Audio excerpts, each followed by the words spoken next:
Oi, gente, chegamos na competência 3. Aí a gente encerra as discussões em torno da logística internacional. E para fechar com chave de ouro todo esse tempo que a gente passou juntos, a ideia hoje é concentrar nossas informações no que diz respeito aos contratos internacionais e aos seguros internacionais. Não se desesperem, né? A gente não vai sair daqui bacharel em direito, a ideia não é essa. A ideia é que vocês conheçam pelo menos componentes mínimos dos contratos internacionais para que, se for necessário vocês negociarem algum tipo de cláusula, vocês tenham uma noção aproximada da realidade. Então a proposta é essa, mostrar para vocês as práticas mais corriqueiras no mundo dos contratos para que vocês percebam onde podem atuar, se podem atuar, como podem colaborar, que pontos vocês precisam atentar, tanto em termos de contratos como um todo, como em termos de contratação dos seguros específicos. E aí a ideia nossa é conversar um pouquinho sobre quais são essas características gerais dos contratos, também chamar a sua atenção para os termos mais corriqueiros, né, o significado que essas palavras têm, o peso que esses termos colocam quando são ali postos no papel e assinados. Também é interessante que vocês, né, façam a leitura aí, complementando o que a gente for discutir sobre os seguros, os tipos de apólice, né, as informações que são necessárias para se colocar nessa apólice de seguro, como contratar uma seguradora internacional, tudo isso está à disposição da gente no caderno da nossa disciplina. Também vai estar à disposição de vocês, né, um suporte complementar dos nossos fóruns de discussão. Estou lá sempre com vocês, junto com os nossos tutores, para a gente ampliar essas discussões, né, e aprofundar os nossos conhecimentos. Bem, mas agora para a gente adentrar, né, propriamente no assunto que aqui é o nosso fundamento, a gente tem vários tipos de contratos internacionais. O exemplo que foi colocado na nossa apostila fala, por exemplo, de um contrato de compra e venda internacional. Mas a gente podia ir além desse tipo de contrato. A gente podia imaginar que há contratos, por exemplo, que são estabelecidos, fora este, de exportador e importador, há contratos como, por exemplo, o que você fecha com uma seguradora internacional. Um outro tipo de contrato seria aquele que você faz com um agente comercial para representar a sua empresa num dado país. Também existe um contrato internacional para você chegar e estabelecer as regras com um representante comercial da sua indústria. Tudo isso está influenciando, né, está envolvendo também a logística.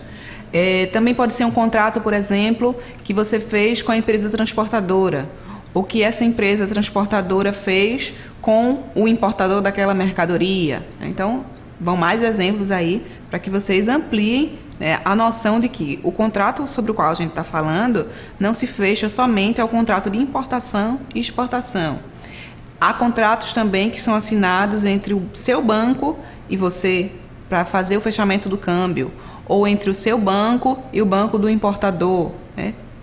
Então, são operações que você não consegue fazer com que as coisas aconteçam sem que haja contratos por trás dela, e é por isso que a gente vai discutir um pouquinho mais sobre eles aqui. Então, vista essa lista, né, de opções diferentes de contratos, para que vocês ampliem a percepção de que esse assunto de fato é importante, a gente pode começar agora a trabalhar um pouquinho melhor, ajudando você a compreender como é que faz para a gente chegar de fato a um contrato assinado. O que é necessário antes, né? De que forma as negociações são conduzidas para que a gente finalmente tenha escrito no papel tudo aquilo que foi acertado de forma prévia. Então, tudo começa com a proposta. E aí, tal qual é aqui nas nossas relações rotineiras, aqui no nosso país, no nosso estado, tudo começa com o primeiro lance, com a primeira oferta, né, com as primeiras condições.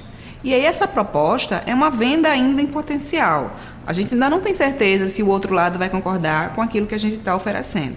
Imagina, por exemplo, que a gente vai comprar uma geladeira, né, numa loja de comércio normal. Então está lá o preço afixado na geladeira. Mas aquilo não significa que o preço lá colocado vai ser de fato o preço que eu vou pagar para levar aquele equipamento para minha casa, aquele eletrodoméstico. A gente vai fazer toda a barganha com o vendedor, puxa daqui, faz o frete ficar de graça, né, não cobra a entrega, divide no cartão. Então, essa proposta que era inicial e que era representada, simbolizada lá pelo preço afixado à geladeira, mudou totalmente do que a gente de fato fechou. Da mesma forma, pode ser numa negociação internacional. O primeiro lado mostra qual é a sua proposta, né, qual é o seu lance inicial, e começa o nosso jogo, né, tentando chegar a um denominador comum, que seja vantajoso para o seu lado e o outro lado, que é o seu parceiro. Afinal, você quer fazer negócios com ele mais à frente, novamente. E aí façamos de conta que houve a concordância, né? Nessa negociação já houve o aceite das partes. E aí sim, as partes tendo acertado verbalmente a forma como as coisas vão ser colocadas, a gente já pode partir para a etapa, né, da constituição do contrato propriamente dito. Digamos que não houve o aceite, houve uma rejeição. Essa rejeição, né, como a gente pode colocar aí, pode ser uma rejeição total. Então, não concordei com nenhum ponto daquilo que me foi colocado por você, importador ou exportador, né? Eu estou vendendo, eu estou querendo comprar e não concordo com nenhuma das condições que foi colocadas pelo vendedor. Então, eu rejeito aquela proposta de todo e aí a gente zera os marcadores, se assim fosse possível, né? E começa tudo de novo, a constituir uma nova proposta. A gente pode imaginar algo assim. As contrapropostas são justamente esses lances, de um lado para o outro, para tentar fazer com que haja a melhoria daquilo que foi ofertado em princípio. Então, todo esse jogo de proposta inicial, contraproposta, rejeição, aceite, é necessário, né? São etapas que se colocam para que a gente consiga, de fato, sentar e agora começar a redigir o contrato que vai reger as nossas relações dali por diante. E uma vez assinado, uma vez já conhecido, né, uma vez acordado, aquilo ali precisa ser cumprido. A palavra passa a ser regra. Ou pelo menos, em tese, aquilo precisa ser, tudo aquilo que foi posto no papel precisa ser colocado em prática. A gente sabe que, às vezes, nem sempre, as coisas terminam tão bem assim como na hora do aperto de mãos que a gente faz quando fecha um contrato. Mas são eventualidades e a gente precisa estar pronto também para isso. E aí você faz a seguinte ponderação agora, olha, poxa, mas fazer um contrato internacional deve ser uma coisa bem difícil, né? Porque se já é complicado a gente fazer um contrato no Brasil, né, de Brasil para Brasil, de brasileiro para brasileiro, imagina se a gente está fazendo, por exemplo, uma negociação com a China, totalmente diferente da gente, né, os Estados Unidos, sei lá, Inglaterra, França, de fato é complicado, pede muito mais, exige muito mais conhecimento da nossa parte, muito mais cuidados precisam estar atrelados a essa operação, porque é tentar não negociar no escuro, né? Não dar um tiro no próprio pé. A insegurança jurídica é muito forte, porque as leis do seu país são umas, as leis do país com o qual você está negociando são outras, as leis são outras. Então, como é que essas leis entram num ponto de convergência? Né? Na hora de, se por exemplo, houver algum tipo de conflito, vai prevalecer a lei italiana ou é a lei brasileira que vai se sobrepor? Se vocês não tiverem colocado no contrato algum tipo de cláusula que fale esse tipo de situação como deve ser resolvida, prepare-se para uma grande dor de cabeça. A coisa ficou descoberta no contrato. Então, a melhor forma é sim um contrato escrito, redigido do seu lado, com o apoio do outro lado e do outro lado com o seu apoio, ou seja, um contrato a 4 mãos, tendo cuidado, os maiores e menores detalhes possíveis precisam ser pensados. Então, tenta segurar a pressa, a ansiedade, porque depois de assinado, depois de firmado, mais complicado fica. Então, é fundamental que tudo seja feito com muita precisão, com muita objetividade e com muita calma. Essa é a grande dica que a gente deixa aí para esse momento da nossa discussão. E aí a gente tem uma listinha de cláusulas, né, oriundas de um dos nossos livros, de uma das nossas referências bibliográficas, que traz para a gente uma espécie de sumário para esse contrato padrão que a gente pode pensar que se replica no mundo todo. Então, em regra geral, contratos internacionais trazem essas cláusulas aí. Começa-se identificando as partes, fazem-se as definições, os objetos que estão em jogo, preços e condições de venda, se fala sobre as modalidades de pagamento, quais são as obrigações das partes, casos de garantia, qual é a lei aplicável e a jurisdição em caso de uma disputa, como o contrato pode ser rescindido, em que idioma aquele contrato vai ser escrito, cláusulas de força maior, a duração do contrato e, finalmente, a solução de controvérsias. Todo contrato é assim? Não. Isso é uma base, é um norte, um começo para você imaginar de que forma os contratos internacionais são feitos. É interessante que eu coloque todas essas cláusulas no meu contrato? Sim, aí sim é interessante. São cláusulas mínimas para que você insira no seu contrato. De repente, você e o seu parceiro comercial nem querem chegar no contrato. Aquela simples fatura pro forma que vocês já estudaram, de repente aquilo pode ser aceito por vocês como o documento que simboliza um contrato. Ok, fica aí a critério de vocês. Mas se eu pudesse dar um conselho, o meu conselho seria: fechem de fato um contrato internacional. E aí, nesse primeiro item, identificação das partes contratantes. No nosso caderno de atividades, vocês viram que é preciso que vocês atentem a saber que pessoas físicas e jurídicas estão assinando aqueles contratos. E o peso que aquela pessoa que dá lá o nome, o diretor comercial da empresa XXX dos Estados Unidos, quem é essa pessoa de fato na hierarquia daquela empresa. Então, colocar o nome por colocar o nome, colocar o endereço comercial por colocar, não significa muita coisa. Você vai precisar investigar de fato aquela empresa e aquela pessoa. Então, é interessante que você peça documentos paralelos, como por exemplo o contrato social daquela empresa, para que você verifique a situação em que ela se encontra. Também vai ser interessante, importante e fundamental que vocês coloquem ali, definam muito bem o que é o objeto que está sendo vendido, seja um seguro, seja uma mercadoria, seja um contrato de transporte. Aquilo vai ter que estar muito bem redigido, explicado e claro, para que de fato se saiba que o que se foi falado e o que se foi colocado no papel corresponde a um objeto no mundo real, ou um serviço a ser executado. Então, as palavras precisam casar com a realidade. E é na hora de definir e de colocar o objeto, que a gente faz isso. Então, clareza nessa parte aí. Preços e condições de venda. Nesse ícone aí, nesse item, a gente está falando dos incoterms. Quais são as minhas obrigações como vendedor e como comprador? A quem cabe a contratação do seguro? Quem é que faz a entrega da mercadoria até lá o ponto de embarque e de desembarque? Se a gente estabelece que o incoterm a ser utilizado é o FOB Rio de Janeiro, a gente já está a lei sacramentada. A gente já sabe a quem cabe as responsabilidades de ambos os lados. Claro e sacramentado. Modalidades de pagamento. Nós convencionamos que vamos trabalhar com carta de crédito. Ok. Convencionado oralmente equivale a uma convenção também no papel. Por isso que essa cláusula da modalidade de pagamento tem que estar contida no nosso contrato. Quais são as obrigações das partes? O que cabe a mim enquanto exportador e a você enquanto importador. O que cabe a mim enquanto contratante do serviço de transporte e a você, empresa transportadora. Então, no mínimo um lado vai ter que pagar, é uma obrigação de um lado. O outro lado precisa ter a sua mercadoria entregue, é o direito do outro lado. Então, essas condições básicas e mínimas precisam ser colocadas. Bem como nessas obrigações das partes, a gente pode também esmiuçar, colocar as coisas de uma forma mais detalhada. Mas, no mínimo, vai ser isso. Garantias. Em caso, por exemplo, de mercadorias, de objetos, de tecnologias ainda não muito bem disseminadas no mundo, talvez seja interessante a gente colocar uma garantia que obrigue ao vendedor fornecer, por exemplo, uma assistência técnica. Em caso de defeito, de dúvida, haja um componente posterior de assistência técnica a ser ofertada ao cliente. Então, isso pode ser um objeto de garantia a ser inserido no nosso contrato. Qual é a lei aplicável e que jurisdição vai valer?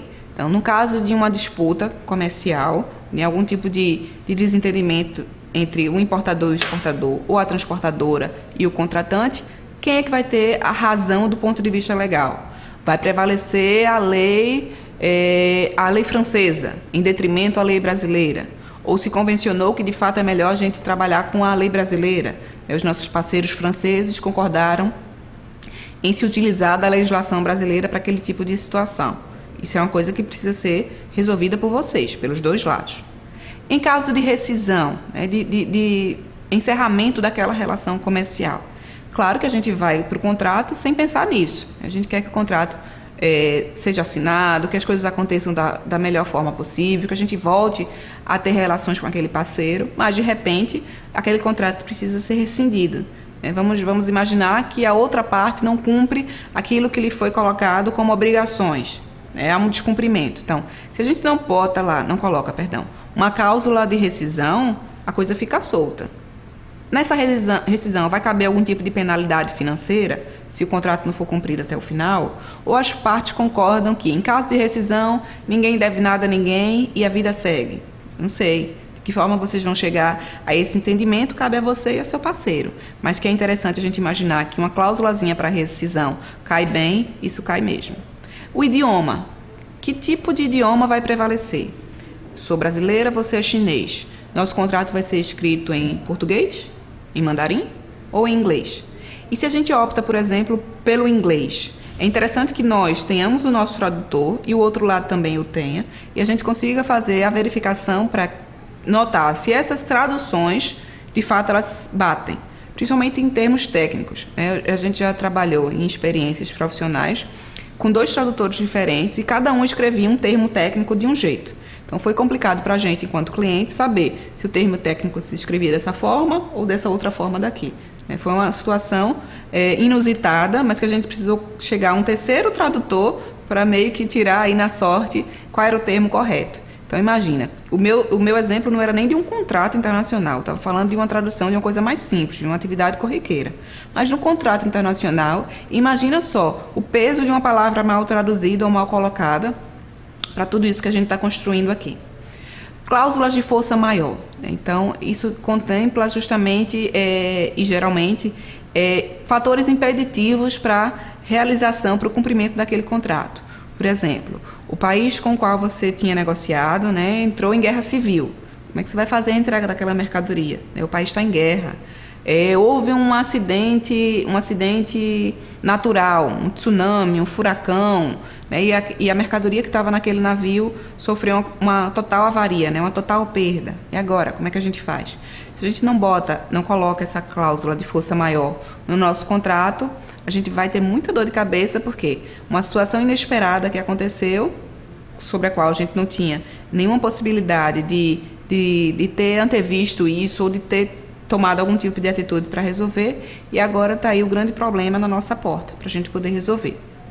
Duração do contrato. Esse contrato ele vai se extinguir automaticamente quando a entrega for feita, quando a carga for transportada, quando o seguro for coberto, for totalmente pago. Qual é a duração que vai ter esse contrato? E em caso de solução de controvérsias, ou seja, na hora de uma disputa, a gente vai para a justiça ou a gente vai, por exemplo, recorrer a um instrumento chamado arbitragem, que faz com que nós, os parceiros comerciais, façamos uma convenção de que, se a gente vier a brigar mais à frente, a discutir, melhor dizer, a gente vai contratar uma corte de árbitros, ou seja, de profissionais especializados naquele tipo de assunto, que está fazendo com que nós entremos em discussão, para que essa corte de árbitros diga a quem cabe o direito, a quem cabe a razão. É mais barato, é mais rápido, é mais sigiloso do que, por exemplo, a gente deixar correr isso do ponto de vista da justiça comum. Se a gente coloca que, em casos de controvérsias, a gente vai recorrer à ajuda de árbitros, é um bom ponto para ser pensado, para ser incluído no nosso contrato. Principalmente se a gente está falando de grandes operações, de grandes movimentações financeiras. Claro que ninguém vai pensar num contrato já imaginando que vai brigar, que vai rescindir, que vai ter problema. Mas o não pensar em todas essas possibilidades é que é o grande ocasionador delas. Que a gente esqueceu, a gente não imaginou, a gente confiou no outro lado. A gente está falando de relação comercial, a gente não está falando de relação pessoal. A gente está falando de negócios. E negócios pedem, sim, esse tipo de atitude mais preventiva, para a gente ficar guardados, assegurados. Essas são boas dicas aí para a gente pensar e para a gente fechar a nossa disciplina de logística internacional. Espero que vocês tenham gostado desse tempo, que tenham aprendido, que tenham podido contar com a nossa ajuda e com a nossa disposição para ver vocês cada vez mais crescendo nessa profissão que vocês estão abraçando, que é a de logística. Até breve, um abraço.